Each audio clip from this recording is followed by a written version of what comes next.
तो जी नमस्कार दोस्तों, आप लोग देख रहे हैं बीडी भोजपुरी। और जैसा कि मैंने आप सभी को बताया था कि खेसारी लाल यादव जी का बहुत ही शानदार और गजब का गाना आप सभी के बीच में होली सॉन्ग आने वाला है। तो आप सभी के बीच में गाने का पोस्टर आ गया है और गाने का नाम है समर तारी थाना भइल। और अभी जो इस बार जो खेसारी लाल से होली गाने आ रहे हैं उसमें बहुत सारे ऐसे गाने हैं जो कि लग नहीं रहे हैं कि ये होली का गाना है। इस पर आप लोग क्या चाहते हैं? क्या मेरी राय से आप लोग सहमत है या फिर नहीं? कमेंट में ज़रूर बताइएगा।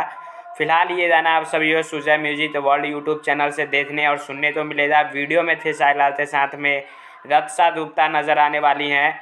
और आप तो ऐसे कितने गाने हैं जो कि इस साल आए हैं और वो ऐसा लग रहा है कि ये होली का गाना नहीं है, ऐसा लग रहा है। तो आप लोग उस गाने का नाम कमेंट में ज़रूर बताइएगा।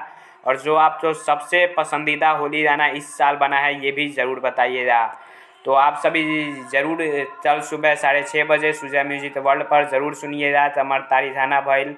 और AB गुप्ता ने इसमें म्यूजिक दिया है, पिंटू बिहारी ने लिखा है। तो आप लोग ज़रूर देखिएगा और सुनिएगा। प्यार दीजिएगा। जय हिंद।